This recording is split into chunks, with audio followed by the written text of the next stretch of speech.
Khotbah di atas bukit. Berbahagialah orang yang berduka cita, karena mereka akan dihibur. Matius 5 ayat 4. Duka cita yang dinyatakan di sini adalah hati yang sungguh berduka karena dosa. Yesus mengatakan, "Dan aku, apabila aku ditinggikan dari bumi, aku akan menarik semua orang datang kepadaku." Yohanes 12 ayat 32. Dan sementara seseorang ditarik untuk memandang Yesus yang ditinggikan di atas kayu salib, dia pun akan melihat keberdosaan umat manusia. Dia akan melihat bahwa dosalah yang mencambuk dan menyalibkan Tuhan kemuliaan itu. Dia lihat bahwa sementara dia telah dikasihi dengan kelembutan yang tak terkatakan, kehidupannya telah menjadi suatu pemberontakan dan suasana tak berterima kasih yang berkelanjutan.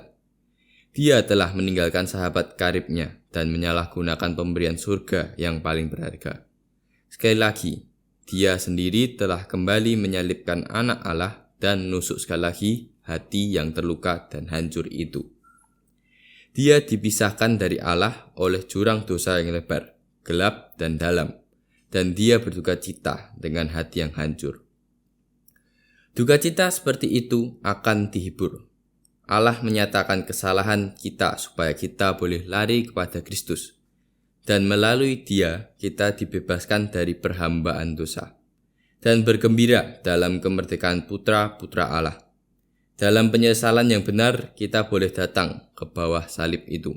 Dan disitulah kita tinggalkan beban kita. Kata-kata juru selamat itu mempunyai suatu pekabaran untuk menghibur orang-orang yang menderita kesusahan atau kesedihan. Duka cita kita tidak muncul dari tanah.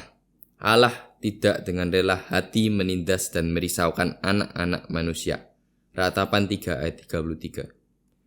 Apabila Ia mengizinkan pencobaan dan kesusahan, itu adalah untuk kebaikan kita, supaya kita beroleh bagian dalam kekudusannya. Ibrani 12 ayat 10. Jika diterima dengan iman, pencobaan yang tampaknya sangat pahit dan berat ditanggung akan terbukti menjadi suatu berkat. Pukulan kejam yang merusak sukacita dunia akan menjadi alat untuk memalingkan mata kita ke surga. Beberapa banyak orang yang tidak pernah akan mengenal Yesus sekiranya kesusahan tidak membuat mereka mencari penghiburan dari Dia. Cobaan-cobaan hidup adalah alat-alat Allah untuk membersihkan kekotoran-kekotoran dan kekasaran-kekasaran dari tabiat kita. Penebangan, pembentukan, pemahatan, pemolesan, dan pemelituran adalah suatu proses yang menyakitkan, sukar untuk ditekan ke roda asahan. Tetapi batu itu dipersiapkan untuk mengisi tempatnya dalam bait suci surga. Kepada bahan yang tidak berguna, Tuhan tidak melakukan pekerjaan yang demikian hati-hati dan teliti. Hanya batu-batu berharganya yang dipoles agar dapat membentuk sebuah istana.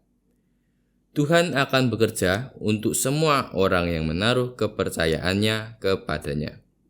Kemenangan-kemenangan berharga akan diperoleh orang-orang yang setia. Pelajaran-pelajaran berharga akan dipelajari. Pengalaman-pengalaman berharga akan diperoleh. Bapa kita yang di surga tidak pernah tak menghiraukan orang-orang yang ditimpa kesusahan. Ketika Daud mendaki Bukit Zaitun sambil menangis, kepalanya berselubung dan ia berjalan dengan tidak berkasut. 2 Samuel 15 ayat 30. Tuhan kasihan melihatnya. Daud berpakaian karung dan nuraninya mencambuknya. Tindakan perendahan diri secara luar ini menunjukkan penyesalannya. Dengan kata-kata linangan air mata dan patah hati, dia mengajukan masalahnya kepada Allah. Dan Tuhan tidak meninggalkan hambanya. Daud tidak pernah lebih berharga dalam hati yang maha pengasih itu lebih daripada ketika ia melarikan diri dengan batin yang terpukul untuk menyelamatkan nyawanya dari musuh-musuhnya yang dihasut memberontak oleh putranya sendiri.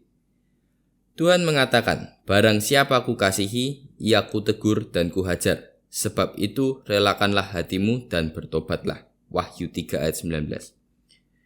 Kristus mengangkat hati yang menyesal dan memurnikan jiwa yang berduka sampai hati itu menjadi tempat kediamannya. Tetapi apabila kesengsaraan datang kepada kita, berapa dari kita yang seperti Yakub? Kita pikir itu tangan dari seorang musuh, dan di dalam kegelapan kita bergumul dengan membabi buta hingga tenaga kita habis, dan kita tidak mendapat penghiburan atau kelepasan.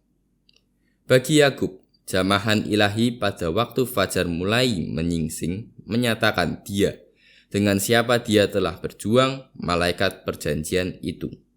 Dan sambil menangis dan tidak berdaya, ia jatuh ke pangkuan kasih yang tak terhingga itu, untuk menerima berkat yang dirindukan jiwanya. Kita juga perlu tahu bahwa kesusahan-kesusahan itu tidak dimaksudkan untuk membuat kita melecehkan ajaran Tuhan, atau melemahkan kita bila dimarahinya, tetapi justru untuk kebaikan kita. Berbahagialah manusia yang ditegur Allah, karena dialah yang melukai, tetapi juga yang membebat. Dia yang memukuli, tetapi yang tangannya menyembuhkan pula. Dari 6 macam kesesakan engkau diluputkannya, dan dalam 7 macam engkau tidak kena malapetaka. Ayub 5 ayat 17-19. Kepada setiap orang yang diajar, Yesus datang dengan pelayanan untuk menyembuhkan. Hidup yang kehilangan sesuatu, getir dan menderita dapat diterangi oleh penyataan-penyataan kehadirannya yang berharga. Allah tidak akan membiarkan kita tetap ditekan oleh duka cita yang dungu, dengan hati yang luka dan kecewa. Dia ingin agar kita menengadah dan melihat wajahnya yang penuh kasih. Juru selamat yang suci itu berdiri dekat orang-orang yang berderai air mata, sehingga mereka tidak dapat melihatnya. Dia rindu untuk menjabat tangan kita, supaya melihatnya dengan iman yang tulus, mengizinkannya untuk membimbing kita. Hatinya terbuka terhadap kesedihan, duka cita kita dengan kasih abadi dan dengan kebaikan yang penuh kasih yang selalu menyertai kita. Kita dapat menjaga hati kita tetap kepadanya dan merenung-renungkan kebaikannya yang penuh kasih sayang sepanjang hari. Dia akan mengangkat jiwa di atas duka cita dan kebingungan setiap hari ke dalam kerajaan damai. Ingatlah ini, anak-anak yang menderita dan berduka cita dan bersuka cita dalam pengharapan. Dan inilah kemenangan yang mengalahkan dunia, iman kita. 1 Yohanes 5 ayat 4. Berbahagialah juga mereka yang menangis bersama Yesus, karena simpati kepada duka cita dunia dan kepada duka cita akibat dosa dunia. Dalam duka cita yang demikian, tidak terdapat pemikiran untuk kepentingan diri sendiri. Yesus adalah manusia yang penuh duka cita, menahan penderitaan batin yang tak terlukiskan dengan kata-kata. Jiwanya robek dan hancur oleh pelanggaran-pelanggaran manusia.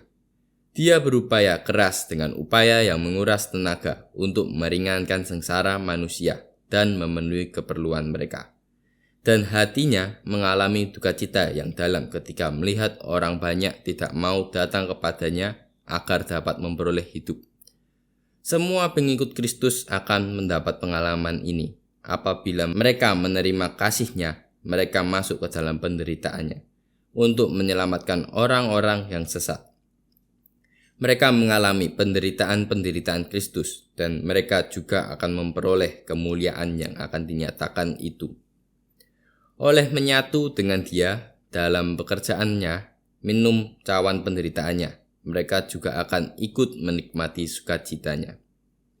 Melalui penderitaanlah Yesus mendapatkan tugas pelayanan penghiburan. Di dalam segala penderitaan, umat manusia Dia menderita, dan sebab oleh karena Ia sendiri telah menderita karena pencobaan, maka Ia dapat menolong mereka yang dicobai. Yesaya 63 ayat 9, Ibrani 2 ayat 18. Dalam pelayanan ini, setiap jiwa yang telah memasuki persahabatan penderitaannya diberi hak istimewa untuk menanggungnya. Sebab sama seperti kami mendapat bagian berlimpah-limpah dalam kesengsaraan Kristus, Demikian pula oleh Kristus kami menerima penghiburan berlimpah-limpah. 2 Korintus 1 ayat 5. Tuhan mempunyai kasih karunia khusus untuk orang yang berduka cita, dan kuasanya adalah untuk meluluhkan hati dan memenangkan jiwa-jiwa. Kasih-Nya membuka saluran ke dalam jiwa yang luka dan memar, dan menjadi obat yang menyembuhkan bagi mereka yang berduka cita. Bapa yang penuh belas kasihan dan Allah sumber segala penghiburan, menghibur kami dalam segala penderitaan kami, sehingga kami sanggup menghibur mereka yang berada dalam bermacam-macam penderitaan dengan penghiburan yang kami terima sendiri dari Allah. 2 Korintus 1 ayat 3 dan 4.